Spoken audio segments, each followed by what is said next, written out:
स्वागत है आपका नई धारा रेडियो की एक और पॉडकास्ट श्रृंखला में। यह श्रृंखला नई धारा के संस्थापक श्री उदयराज सिंह जी के साहित्य को समर्पित है।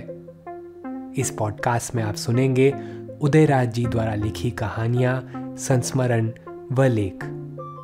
सुनना न भूलें नई धारा रेडियो पर। उदयराज सिंह की रचनाएं पॉडकास्ट में आज सुनिए उदयराज जी का लिखा लेख आज का फ्रांस। फ्रांस की सभ्यता तलवार और कलम के साये में विकसित हुई है। एक ओर यदि तलवार उसके पुजारी नेपोलियन की सदारत में वहाँ की जनता को क्रांति के लिए, लोकतंत्रात्मक राज्य की स्थापना तथा विश्व विजयी होने के लिए उत्तेजित करती रही, तो दूसरी ओर रोलां, यूगो, बालजॉक, एमिली जोला, जीद तथा आंद्रे मोलियों की कलम उन्हें जीवन में सत्यम शिवम सुंदरम को उतारने के लिए प्रेरणा प्रदान करती रही। एक ने उन्हें मृत्यु के भय से मुक्त करने का मार्ग बताया तो दूसरे ने उन्हें सौंदर्य की परिभाषा बताई। एक ने उन्हें लुई शाही सल्तनत का खात्मा कर उनके हाथ में सत्ता की बागडोर थमाई तो दूसरे ने उन्हें लोकतंत्र को समृद्धशाली बनाने का तर्ज बताया। एक ने भुजाओं में बल दिया तो दूसरे ने उंगलियों में करामात। एक ने उनकी छाती को चौड़ा किया तो दूसरे ने उनकी छाती में हृदय दिया। एक ने उन्हें सैनिक बनाया तो दूसरे ने कलाकार। बस समझ लीजिए कि आज फ्रांस का हर एक निवासी इसी संस्कार का प्रतीक है। तभी तो वीर नेपोलियन की कब्र के समीप से ही कलाकार युगों की याद में बनी हुई सड़क गुजरती है और वर्तमान युग की कला की तमाम विभूतियों से सजाए संवारे गए फ्रांस के संसार प्रसिद्ध राजपथ शांज़ेलीज़े के एक छोर पर नेपोलियन का बनवाया हुआ विजय तोरण है तो दूसरी छोर पर लुई और उनकी महारानी के खून से रंजित कंकर्ड की पवित्र भूमि। शांज़ेलीज़े यदि शांति पथ है तो कॉन्कर्ड क्रांति पथ। मगर कमाल तो ये है कि क्रांति की इस पवित्र भूमि को घेरे पुराने इस्पात की बनी जंग लगी तोपें नहीं हैं, परंतु फ्रांस के प्रसिद्ध शहरों के नाम पर बनी हुई सुंदर मूर्तियां खड़ी हैं। ज़रा कल्पना तो कीजिए कि जिस स्थान पर एक दिन नरसंहार हुआ था वही आज कला का श्रृंगार बन गया है। संध्या की लाली के मिटते ही यदि कोई इस स्थान से शांज़ेलीज़े की ओर देखे तो उसे ऐसा ही जान पड़ेगा कि कोई नई दुल्हन असंख्य रंग बिरंगे जुगनुओं से भरी साड़ी पहने विहंस रही है और विजय तोरण उसके माथे की बिंदिया के समान चमक रहा हो। रात्रि जैसे जैसे जवान होती जाती है, फ्रांस के इस राजपथ की छटा भी बढ़ती जाती है। आज का फ्रांस अपने कलाकार और सैनिक को एक सा सम्मान देता है। जो नेपोलियन की कब्र पर जाकर सर झुकाता है वो पैंथियन में स्थित यूगो, एमिली जोला तथा वोल्टेयर की समाधि पर भी अपनी श्रद्धांजलि अर्पित करता है। जिस दिन फ्रांस की पवित्र भूमि का मुझे दर्शन हुआ उस दिन फ्रांसीसी फ्रांस की क्रांति की जयंती मना रहे थे।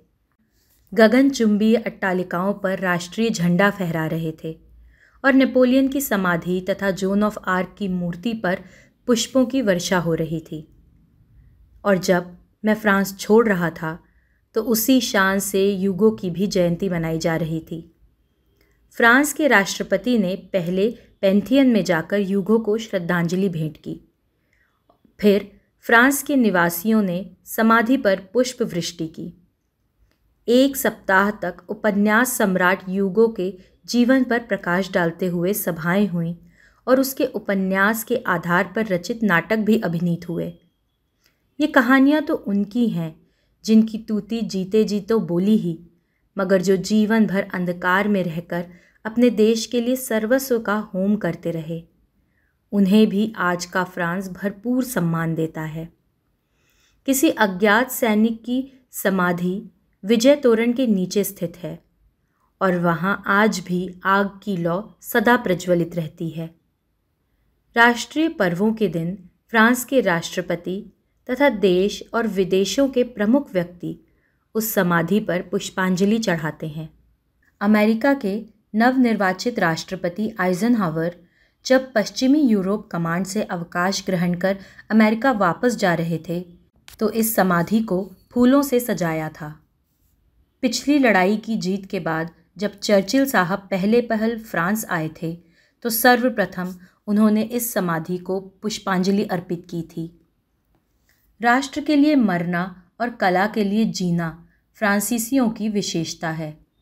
फ्रांसीसी दिन भर राष्ट्र के लिए खटते हैं और संध्या होते ही किसी नाट्यशाला में जाने के लिए आतुर हो उठते हैं। फिर तो किसी आगंतुक के लिए उन नाट्यशालाओं में सीट मिलना तो दूर, इन रास्तों से होकर गुजरना भी मुश्किल हो जाता है। फ्रांस की राजधानी पेरिस में ही 90 नाट्यशालाएं और 335 सिनेमा घर हैं। 5 तो सरकारी सहायता प्राप्त नाट्यशालाएं हैं। म्यूज़िकल कॉमेडी और ओपेरा के 7 बड़े बड़े रंगमंच हैं। 11 रात्रिशालाएं हैं जहां नग्न नृत्य होते हैं। 8 हास्य व्यंग के, 5 विविध मनोरंजन के और 8 बच्चों के लिए नाट्यशालाएं हैं। और हाँ, जो नाट्यशाला पहले पहल मौलिक नाटक खेलने का प्रबंध करती है उसे सरकार की ओर से मदद दी जाती है। नाट्यशालाओं में जाने के लिए विद्यार्थियों को भी पूरी सुविधा दी जाती है। फ्रांस का पूर्ण विकसित रंगमंच देखकर आंखें खुल जाती हैं और तब ये जान पड़ता है कि नाटक तथा रंगमंच की दुनिया में आज का फ्रांस अन्य देशों से कितना आगे बढ़ गया है। हमें तो ये भी गुमान था कि यदि विज्ञान की दुनिया इनकी रही तो कला की दुनिया हमारी होकर रहेगी, परंतु फ्रांस के रंगमंच को देखकर मेरी ये धारणा गलत रही। वहाँ आने पर मैंने अनुभव किया कि हजारों वर्ष पहले ग्रीस तथा रोम में घटी घटनाओं को, जो आज हमें रहस्यमयी मालूम होती हैं, फ्रांस के अभिनेता रंगमंच पर इस खूबी से उतार देते हैं कि हैरत में पड़ जाना पड़ता है। उस दिन मॉलियो स्मारक थिएटर में मैं दाखिल हो गया। हॉल में तिल रखने की भी जगह नहीं थी। इसके विशाल भवन में आज भी मध्ययुगीन समा है। मखमल की कुर्सियां, सोने की नक्काशी की हुई दीवारें और मोमबत्ती सी जलती हुई बिजली की बत्तियां। इस वातावरण के बावजूद स्टेज पर रोशनी के प्रभाव तथा अन्य दृश्यों को दिखलाने में विज्ञान का पूरा हाथ था। आज के फ्रांसीसी रंगमंच पर भूतकालीन दृश्यों तथा नवीन आविष्कारों का बड़ा सुंदर मेलजोल रहता है। स्टेज पर आकर्षक दृश्यों को दिखाने के लिए यहाँ के रंगमंच विशेषज्ञ विज्ञान से पूरी सहायता लेते हैं। 2 घंटे के खेल में 2 स्केच देखने को मिले। पहला था सोफोक्लिस का लिखा हुआ एडिपस का एक दुखांत दृश्य और दूसरा ग्रीस की किसी पुरानी कथा का एक मनोरंजक दृश्य। अभिनेताओं ने कमाल कर दिया। पहले दृश्य में जब राजा का पार्ट खेलते हुए पश्चाताप में नायक आंखें फोड़ लेता है तो दर्शकों में सनसनी फैल गई। दोनों खेल कला की दृष्टि से बहुत ही सुंदर उतरे थे। कलाकारों को बधाई देने के लिए आधे घंटे तक तालियां बजती रहीं और वे बार बार स्टेज पर आकर बड़ी अजीज़ी से उसे स्वीकार करते। आखिरी सीट पर बैठने वाला यहाँ का एक अदना सा दर्शक भी कला की बारीकियों को बखूबी समझता है। फ्रांस ऐसा एनलाइटेंड दर्शक तो कहीं भी देखने को न मिले। कला को निरखने परखने की क्षमता रंगमंचों के इस देश की जनता को कितनी है, इसका ठीक ठाक पता तो मुझे तब चला जब दूसरे दिन मैं शांज़ेलीज़े की नाट्यशाला में इसी एडिपस की कहानी को स्टेज पर टैबियो के रूप में देखने गया। यदि मॉलियो स्मारक थिएटर प्राचीनता का प्रतीक है तो शांज़ेलीज़े का विशाल भवन मौलिकता का। आज भी वही हाल। हॉल ठसाठस भरा है, एक सीट भी खाली नहीं। दर्शक एडिपस की कहानी को स्टेज पर बड़ी कौतूहल भरी दृष्टि से देख रहे थे। वाद्यों के स्वर के अलावा किसी के खांसने की भी आवाज़ सुनाई नहीं पड़ती। हाँ, नवेलियों के इत्र की भीनी सुगंध से सारा हॉल सुगंधित हो उठा है। खेल समाप्त होते ही करतालियों की गड़गड़ाहट से नाट्यशाला गूंज उठी। कलाकारों ने झुककर दर्शकों का अभिवादन किया फिर पर्दा गिरा और वे ग्रीन रूम में चले गए। मगर करतालियां गूंजती ही रहीं और कलाकारों के स्टेज पर आने और जाने का ये तांता बहुत देर तक जारी रहा। मैं तो इस अनहोनी को समझ ही नहीं रहा था, मगर औरों ने कहा कि ये व्यंग सूचक करतालियां हैं। खेल कसौटी पर खरा नहीं उतरा और इसलिए करतालियों के जरिए दर्शक अपना रोष प्रकट कर रहे हैं। आखिर में खेल के निर्देशक को स्टेज पर आना पड़ा और उसने सिर्फ इतना कहा, we respect the audience and the audience should respect us. फिर तो किसी ने एक आवाज़ तक नहीं की। कमाल की तहजीब है वहाँ के दर्शकों ने। हॉल झट से खाली हो गया। फिर तो पता भी न चला कि यहाँ क्षण भर पहले हजारों करतालियों की आवाज़ एक साथ गूंज रही थी।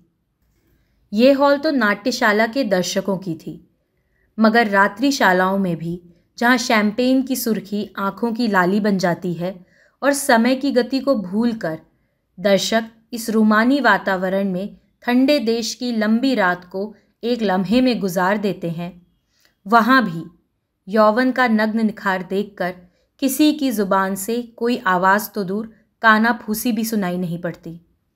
सुरा, सुंदरा और सुरभि के इस देश में मैंने कभी किसी मतवाले को नाबदान में गिरते नहीं देखा। तलवार ने जो इन्हें अनुशासन दिया, वो आज फ्रांस की कला की दुनिया में शील और तहजीब बनकर छा गया है।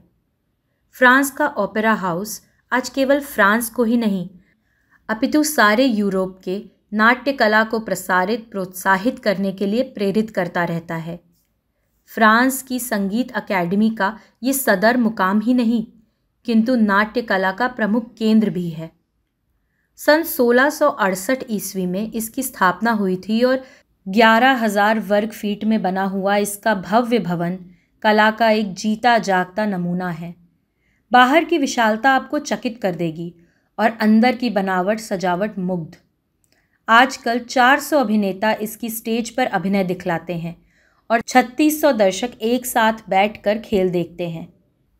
भवन के मुख्य द्वार पर बनी बेथोवन, बाक, हैंडल तथा मोजार्ट की मूर्तियाँ और अंदर भवन में पुराने ज़माने के प्रसिद्ध अभिनेताओं की पोशाक, उनके साज तथा उनकी हस्तलिपियाँ फ्रांस के नौजवानों तथा नवयौवनाओं को हर घड़ी जताती रहती हैं कि नाट्य कला तथा संगीत क्षणिक मनोरंजन के समान नहीं, अपितु जीवन को महत्वशाली बनाने के साधन भी हैं। इस पॉडकास्ट को सुनने के लिए आपका धन्यवाद। हम आशा करते हैं कि हमारी यह प्रस्तुति आपको ज़रूर पसंद आई होगी। अन्य पॉडकास्ट्स, वीडियो इंटरव्यूज़ आदि के लिए नई धारा को सभी सोशल मीडिया प्लेटफॉर्म्स पर फॉलो करें। जल्द ही आपसे फिर मुलाकात होगी। धन्यवाद।